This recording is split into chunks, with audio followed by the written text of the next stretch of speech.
ಎಲ್ಲರಿಗೂ ನಮಸ್ಕಾರ. ಚಳ್ಳಕೆರೆಯಲ್ಲಿ ಪಿರಮಿಡ್ ವಾರ್ಷಿಕೋತ್ಸವದ ಕಾರ್ಯಕ್ರಮ.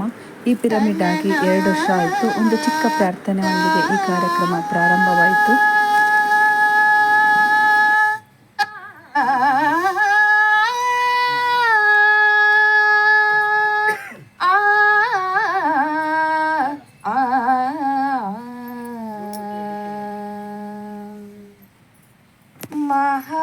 महागणपतिं मनस स्मरामि, महागणपतिं मनस स्मरामि, महागणपतिं मनस स्मरामि, महागणपतिं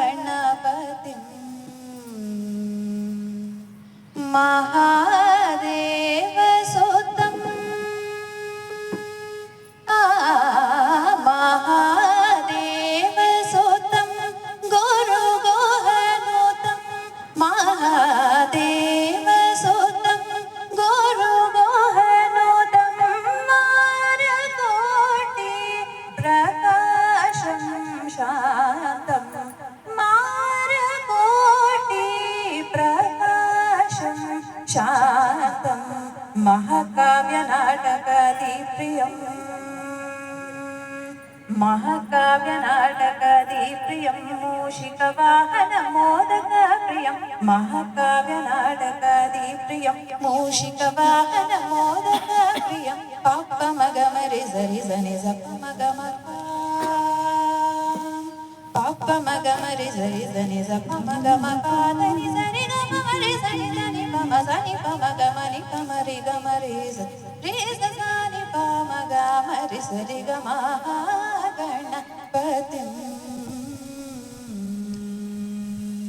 ಧನ್ಯವಾದಗಳು. ಡ್ಯಾನ್ಸ್ ಮಾಡ್ಲಿಕ್ಕೆ ಬರ್ತಿದ್ದಾಳೆ ಪುಟಾಣಿ ಭೂಮಿಕಾ. ವೆಲ್ಕಮ್. ತಪಶ್ಚಿದ್ದಂ ಸರ್ವಸಿದ್ಧಂ ಶಿವಪ್ರದಂ ಮುಕ್ತಿದಾಯಕ ಗುರುವಂದೇ ಯತೀಶ್ವರಂ ಯತೀಶ್ವರಂ. ಮಕರಂದವನ್ನ ಮಾಡುವುದು ಹೂವಿನ ಧರ್ಮ, ಆ ಮಕರಂದವನ್ನ ಮಧುವನ್ನಾಗಿ ಮಾಡುವುದು ದುಂಬಿಯ ಧರ್ಮ, ಹಾಲು ಕರಿಯುವುದು ಹಸುವಿನ ಧರ್ಮ, ಆ ಹಾಲನ್ನ ಕರಿದು ತುಪ್ಪವನ್ನಾಗಿ ಮಾಡುವುದು ಮಾನವನ ಧರ್ಮ, ಮಾನವನ ಮಾಡುವುದು ನಿಸರ್ಗದ ಧರ್ಮ, ಮಾನವನ ಮಹಾನುಭಾವನನ್ನಾಗಿ ಮಾಡುವುದು, ಮಾನವನನ್ನ ಮಹಾನುಭಾವನನ್ನಾಗಿ ಮಾಡುವುದು ನಿಜ ಗುರುವಿನ ಧರ್ಮ, ನಿಜ ಗುರುವಿನ ಧರ್ಮ, ನಿಜ ಗುರುವಿನ ಧರ್ಮ. ಸದಾವಕಾಲ ಸ್ಮರಣೀಯರಾದ ಆದಿ ಜಗದ್ಗುರು ರೇಣುಕಾದಿ ಪಂಚ ಆಚಾರ್ಯರನ್ನ, ಹಾನಗಲ್ಲ ಗುರು ಕುಮಾರ ಮಹಾಶಿವಗಳವರನ್ನ ಋಣಮಂದಿರದಲ್ಲಿ ಸ್ಮರಿಸಿಕೊಂಡು ಈ ಪರಮ ಪಾವನ ಪುಣ್ಯಮಯ ಭೂಮಿಯಾದ ಚಳ್ಳಕೆರೆಯ ಈ ಪುಣ್ಯ ಪರಿಸರದಲ್ಲಿ ವೀರಭದ್ರೇಶ್ವರ ಪಿರಾಮಿಡ್ ಕೇಂದ್ರ, ತ್ಯಾಗರಾಜನಗರ ಇವರ ಸಹಯೋಗದೊಂದಿಗೆ ಪತ್ರಿಜಿ ಧ್ಯಾನಾಮೃತ ಪಿರಾಮಿಡ್ ಕೇಂದ್ರ ಹಳೇ ನಗರ ಚಳ್ಳಕೆರೆಯ ದ್ವಿತೀಯ ವರ್ಷದ ಈ ವಾರ್ಷಿಕೋತ್ಸವದ ಪವಿತ್ರ ಸಮಾರಂಭದಲ್ಲಿ ಭಾಗವಹಿಸಿ ತಮ್ಮೆಲ್ಲರಿಗೂ ಸರ್ವಾಂಗ ಸುಂದರವಾಗಿರ್ತಕ್ಕಂಥ ಅಂತರಾತ್ಮದ ಅನುಭವವನ್ನು ಹಂಚಿಕೊಂಡಿರ್ತಕ್ಕಂಥ ವೇದಿಕೆಯಲ್ಲಿರುವಂಥ ಎಲ್ಲ ದಿವ್ಯಾತ್ಮರ ಚೇತನಕ್ಕೆ ಭಕ್ತಿಯ ಪ್ರಣಾಮಗಳನ್ನು ಸಲ್ಲಿಸಿ ಈ ಪವಿತ್ರ ಸಮಾರಂಭದ ಧ್ಯಾನ ಕೇಂದ್ರದಲ್ಲಿ ಭಾಗವಹಿಸಿರುವಂಥ ತಮ್ಮೆಲ್ಲರ ಅಂತರಂಗಕ್ಕೆ ಶರಣಾರ್ಥಿಗಳು. ನಾನು ಮತ್ತೆ ಮಾನವ ರೂಪವನ್ನು ಧರಿಸಿಕೊಂಡು ಗುರುರೂಪದಿಂದ ಈ ಜಗತ್ತಿನ ಕಲ್ಯಾಣವನ್ನು ನಾ ಬಯಸ್ತೇನೆ ಅನ್ನುವಂಥ ಶ್ರೀಕೃಷ್ಣ ಪರಮಾತ್ಮ ಈ ಗೀತೆಯಲ್ಲಿ ಹೇಳುವಂತೆ ಬ್ರಹ್ಮರ್ಷಿ ಪತ್ರಿಜರವರು ಕೂಡ ಈ ಮಾನವ ರೂಪವನ್ನ ಧರಿಸಿಕೊಂಡು ಬಂದು ಈ ನಾಡಿನ ಎಲ್ಲ ದಿವ್ಯಾತ್ಮರಿಗೆ, ಈ ಆತ್ಮಗಳಿಗೆ ಮತ್ತಷ್ಟು ಧ್ಯಾನದ ಮಹತ್ವವನ್ನ ತಿಳಿಸುವಂತ, ಅವರೆಲ್ಲರನ್ನ ಸಾಯುಜ್ಯ ಪದವಿಯತ್ತ ಕರೆದುಕೊಂಡು ಹೋಗಬೇಕಂತ ಒಳ್ಳೆಯ ಸದುದ್ದೇಶವನ್ನು ಇಟ್ಟುಕೊಂಡು ಈ ನಾಡಿನುದ್ದಗದಲ್ಲಿ ಕೂಡ ಈ ಧ್ಯಾನ ಕೇಂದ್ರಗಳನ್ನು ನಿರ್ಮಾಣ ಮಾಡೋದ್ರ ಜೊತೆಗೆ ಅನೇಕ ಆತ್ಮಗಳನ್ನ ದಿವ್ಯಾತ್ಮ ಇರತಕ್ಕಂಥ ಪುಣ್ಯ ಪುರುಷರು ಅವರು ಬ್ರಹ್ಮರ್ಷಿ ಪತ್ರಿಜರವರು ಅನ್ನುವಂಥದ್ದನ್ನ ನಾವು ಬಹಳ ಪ್ರೀತಿಯಿಂದ ಹೇಳಬೇಕಾಗ್ತದೆ. ಪರಮ ಪೂಜ್ಯರನ್ನ ನಾವು ಹಿಂದೂ ಶಬ್ದ ಉಮಾಮಹೇಶ್ವರಿ ಪೂಜೆಯನ್ನ ನಾವು ಮಾಡ್ತಿರ್ತೇವೆ, ನಮ್ಮ ಅರ್ಚಕರು ಮಾಡ್ತಿರ್ತಾರೆ.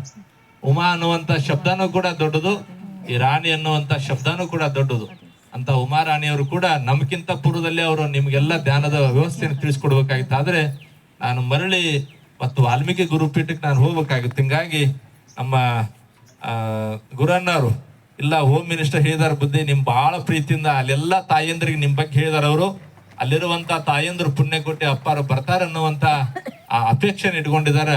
ಮತ್ತು ಹೋಮ್ ಮಿನಿಸ್ಟರ್ ನೀವು ಇದನ್ನ ಮೀರಿದ್ರೆ ಅಂತಂದ್ರೆ ಮತ್ತೆ ನಮ್ಮದು ಕಷ್ಟ ಆಕೈತಿ ಅಂತ ತಿಳ್ಕೊಂಡು ಹೇಳಿ ಪ್ರೀತಿಯಿಂದ ಹೇಳಿದ್ರು. ಹಿಂಗಾಗಿ ನಾವು ಹೋದಾಗ ಅಕ್ಕ ಅವ್ರ ಅಪ್ಪಾರು ಬಂದಾರ ಅಂತಂದ್ರೆ ಬಹಳ ಪ್ರೀತಿಯಿಂದ ನಮ್ಮನ್ನ ಪ್ರೀತಿಯಿಂದ ಗೌರವಿಸ್ತಾರೆ.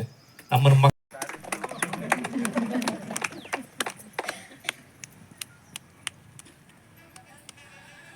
ನಾವು ಮೇಲೆ ಮಾತಾಡ್ತೀವಿ, ಅದ್ರ ಒಳಗಡೆ ಇರೋದೊಂದು ಅದೇ ಉದ್ದೇಶ. ನನಗೆ ಕಾಲು ನೋವು, BP, ಶುಗರ್ ಇದೆ, ಹಾಗಾದ್ರೆ ಧ್ಯಾನಕ್ಕೆ ಬರ್ರಿ ಅಂತಾರೆ. ಅವೆಲ್ಲ ಹೋದ್ರೆ ಸಾಕಪ್ಪ ಅಂತ ಧ್ಯಾನಕ್ಕೆ ಬರ್ತೀವಿ. ಆದ್ರೆ ಧ್ಯಾನಕ್ಕೆ ಬಂದ ಮೇಲೆ ಅವೆಲ್ಲ ಹೋಗ್ತವೆ, ಅದು ಕಾಮನ್ ಅದು. ಆದ್ರೆ ನಾವೇನ್ ಅನ್ಕೊಂತೀವಿ, ಧ್ಯಾನ ಮಾಡಿದ್ಮೇಲೆ ಇವೆಲ್ಲ ಹೋಗಿದಾವೆ, ಕೇವಲ ಆರೋಗ್ಯಕ್ಕಾಗಿ ಧ್ಯಾನ ಅಂತೇಳಿ ಎಷ್ಟೋ ಜನ ನಮಗೆ ವಾಸಿ ಆದ್ಮೇಲೆ ಧ್ಯಾನ ಬಿಟ್ಟವರು ಉಂಟು. ಎಲ್ಲರೂ ಅಂತಲ್ಲ, ಕೆಲವರು. ಸರಿ, ಹಾಗಾದ್ರೆ ನಾವೀಗ ಧ್ಯಾನ ಮಾಡ್ತಾ ಇದ್ವಿ, ಎಲ್ಲ ನೀವೆಲ್ಲ ಎಷ್ಟೋ ಜನ ಮಾಡ್ತಾ ಇದ್ದೀರಾ. ಒಂದು ಪ್ರಶ್ನೆ ನಿಮ್ಮಲ್ಲಿ, ನೀವು ಸಂತೋಷವಾಗಿ ಇದ್ದೀರಾ?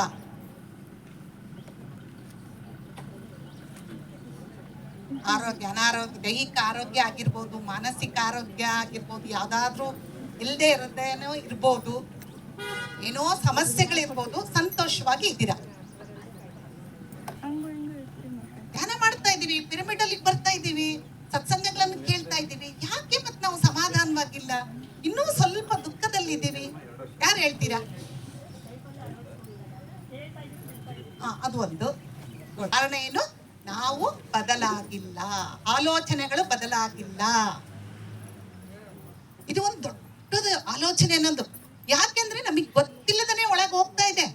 ಸರ್ ಹೇಳಿದಾರೆ ಗುರುಗಳು, ಆಲೋಚನಾ ರಹಿತ ಸ್ಥಿತಿಯಲ್ಲಿ ಇರಿ, ಆಲೋಚನೆಗಳ ಹಿಂದೆ ಹೋಗ್ಬೇಡಿ, ಧ್ಯಾನ ಮಾಡ್ರಿ ಅಂತ. ಆಯ್ತು, ಬೆಳಗ್ಗೆ ಎದ್ದೇಳ್ತೀವಿ ನಾವು, ಒಬ್ರು 1 ತಾಸು ಮಾಡ್ತಾರೆ, 2 ತಾಸು, 3 ತಾಸು, ಅವ್ರವ್ರ ಶಕ್ತಿ ಪ್ರಕಾರ ಮಾಡ್ತಾ ಇರ್ತಾರೆ. ಹೌದಾ?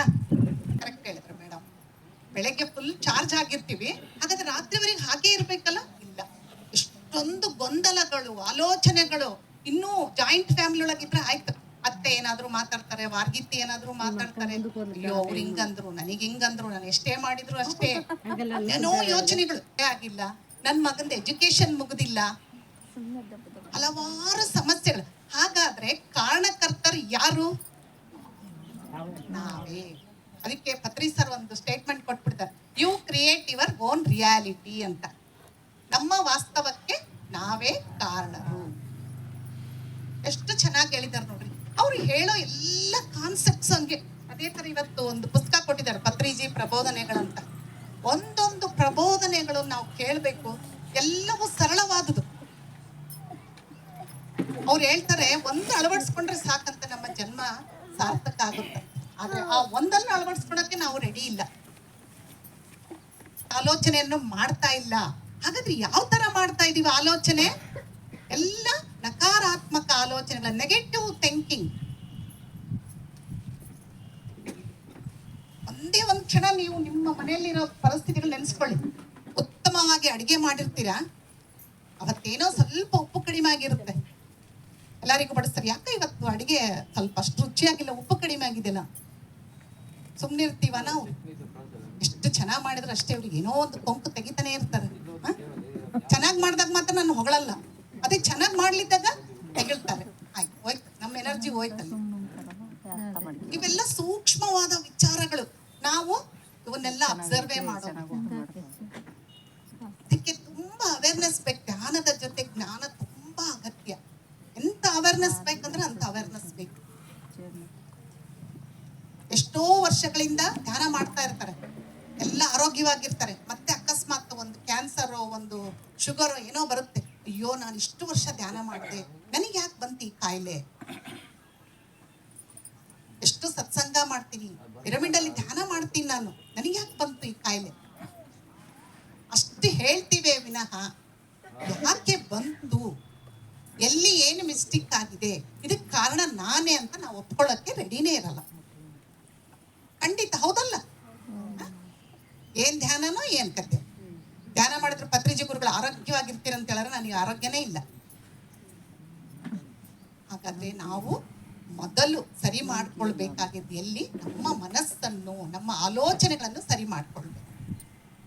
ಈಗ ನೋಡ್ರಿ, ಬೆಳಗ್ಗೆ ಎದ್ದ ತಕ್ಷಣ ಮೊಬೈಲ್ ಚಾರ್ಜ್ ಮಾಡ್ತೀವಲ್ಲ, ಫುಲ್ ಚಾರ್ಜ್ ಮಾಡಿರ್ತೀವಿ. ಅದೇ ಥರ ನಾವು ಧ್ಯಾನ ಮಾಡಿ ಚಾರ್ಜ್ ಆಗಿರ್ತೀವಿ.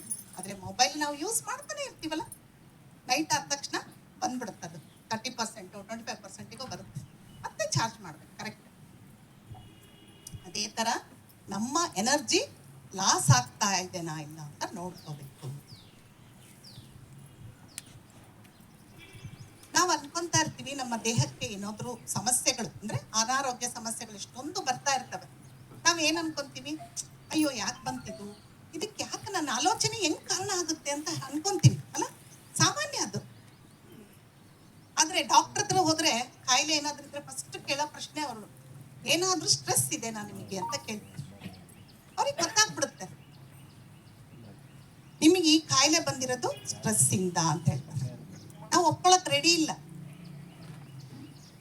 ಡಾಕ್ಟರ್ ನನಗೆ ಯಾವ ಚಿಂತೆ ಇಲ್ರಿ, ನಾನು ಆರಾಮಾಗಿದ್ದೀನಿ, ನನಗೆ ಯಾವ ಸ್ಟ್ರೆಸ್ ಇಲ್ಲ ಅಂತ ಹೇಳ್ತೀವಿ. ಆದ್ರೆ ಸೈನ್ಸ್ ಸೈನ್ಸ್ ಹೇಳುತ್ತೆ 80% ನಮ್ಮ ಕಾಯಿಲೆಗಳು ಬರೋದು ಕೇವಲ ಮಾನಸಿಕ ಒತ್ತಡದಿಂದ ಅಂತ. ನೋಡ್ರಿ, ಇನ್ನು 20% ಮಾತ್ರ ಜೆನೆಟಿಕ್ ರೀಸನ್ಸ್ ಇಂದ ಬರುತ್ತವೆ. ಹಾಗೆ ಅದಕ್ಕೋಸ್ಕರ ನಮ್ಮ ಗುರುಗಳು ಈ ಅತ್ಯುತ್ತಮವಾದ ಧ್ಯಾನವನ್ನು ಕಂಡುಹಿಡಿದಿರೋದು ನಮ್ಮ ಮಾನಸಿಕ ಒತ್ತಡವನ್ನು ಕಡಿಮೆ ಮಾಡ್ಕೊಳ್ಬೇಕು ಅಂತ. ಆದ್ರೆ ನಾವೇನ್ ಮಾಡ್ತಾ ಇದ್ದೀವಿ? ಒಂದ್ ಕಡೆ ಧ್ಯಾನ ಮಾಡ್ತೀವಿ, ಒಂದ್ ಕಡೆ ಚಿಂತೆ ಮಾಡ್ತಾ ಇದ್ದೀವಿ. ಅಲ್ಲಿ ಗಳಿಸ್ಕೊಂತೀವಿ, ಇಲ್ಲಿ ಕಳ್ಕೊಂತಾ ಇದ್ದೀವಿ. ಅದಕ್ಕೆ ಮೊದಲು ನಮ್ಮ ಆಲೋಚನೆಗಳನ್ನು ಗಮನಿಸ್ಬೇಕು. ಎಂಥ ಆಲೋಚನೆಗಳನ್ನು ಮಾಡಬೇಕು? ಪಾಸಿಟಿವ್ ಆಲೋಚನೆಗಳನ್ನು ಬರುತ್ತೆ, ಎಲ್ಲರಿಗೂ ಬರುತ್ತೆ. ಮನುಷ್ಯರಂದ್ಮೇಲೆ ಸಹಜ. ಈಗ ಅಕಸ್ಮಾತ್ ಉದಾಹರಣೆ ಹೇಳ್ತೀನಿ. ಗಂಡ್ಮಕ್ಳು ಎಲ್ಲೋ ಹೊರಗಡೆ ಹೋಗಿರ್ತಾರೆ ಜರ್ನಿಗೆ, 2 ದಿವಸ ಅಂತ ಹೇಳಿರ್ತಾರೆ. ಒಂದು ಫೋನ್ ಬಂದಿರಲ್ಲ, ಆಮೇಲೆ ಅವರು ಬಂದಿರೋದಿಲ್ಲ. ಸಾಮಾನ್ಯ ಎಲ್ಲ ಕೇಳ್ತಾ ಇರ್ತೀವಿ, ಆಕ್ಸಿಡೆಂಟ್ಗಳ ಬಗ್ಗೆ ಅವೆಲ್ಲ ಕೇಳ್ತಾ ಇರ್ತೀವಲ್ಲ.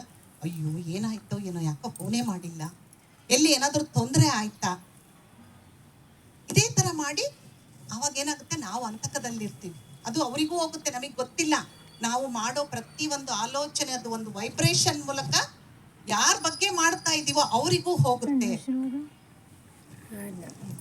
ಫೋನು ಸ್ವಿಚ್ ಆಫ್ ಆಗಿರ್ಬೋದು ಅಥವಾ ಚಾರ್ಜ್ ಕಡಿಮೆ ಆಗಿರ್ಬೋದು ಅಂತ ಅನ್ಕೊಂಡಾಗ ಏನಾಗುತ್ತೆ, ನಮಗೂ ಖುಷಿಯಾಗಿರುತ್ತೆ, ಆತಂಕರಹಿತವಾಗಿ ಇರ್ತೀವಿ. ಮೈಂಡಿಗೆ ಕಾಯಿಲೆಗಳು ಬರ್ತಾವಂತ ಹೇಳಿದ್ದೆ. ಹೇಗೆ ಅಂತಂದ್ರೆ, ನಾವು ಒಂದು ಆಲೋಚನೆ ಮಾಡಿದಾಗ ಕೊಡೋದಿಲ್ಲ, ಅದನ್ನ ನಮ್ಮ ದೇಹಕ್ಕೆ ವರ್ಗಾವಣೆ ಮಾಡ್ತೀವಿ. ನಾವು ಏನ್ ಅನ್ಕೊಂಡಿದ್ದೀವಿ ಅಷ್ಟೇ.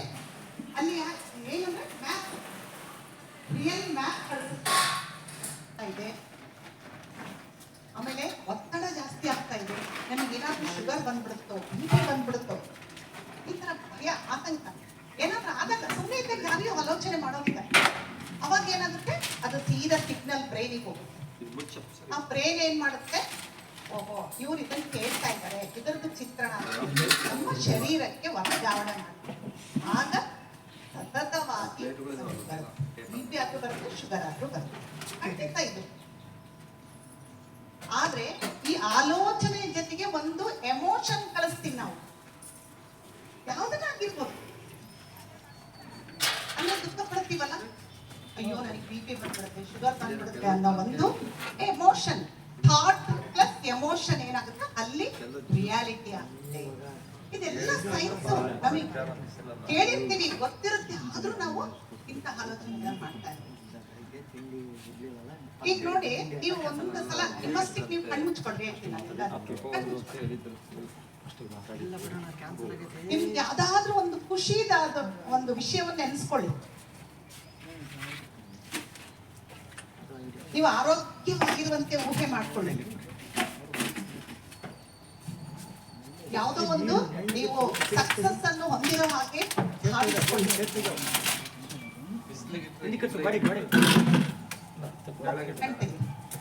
ಹೇಗನ್ನಿಸ್ತೀವಿ ನಿಮಗೆ? ಖುಷಿಯಾಗಿ ಜೋರಾಗುತ್ತೆ, ಮುಖದಲ್ಲಿ ಬದಲಾವಣೆ ಆಗುತ್ತೆ, ಎನರ್ಜಿ ಲಾಸ್ ಆಗುತ್ತೆ, ಆಲೋಚನೆ ಹಿಂಗೆ ನಡೆದ್ಬಿಟ್ಟಿರುತ್ತೆ. ಇನ್ನೂ ಪಾರ್ಟಿಷನ್ ಜಗಳ ಆಗಿರುತ್ತೆ,